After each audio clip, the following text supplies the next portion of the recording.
student. I am 5 years old. Good morning, everyone. Happy Independence Day. Independence Day is the most important day in the history of India.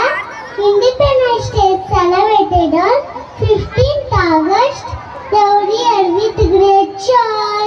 On this day, the Prime Minister of India hoists the national flag at the airport in Delhi.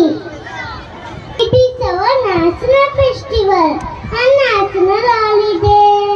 In school, colleges, many cultural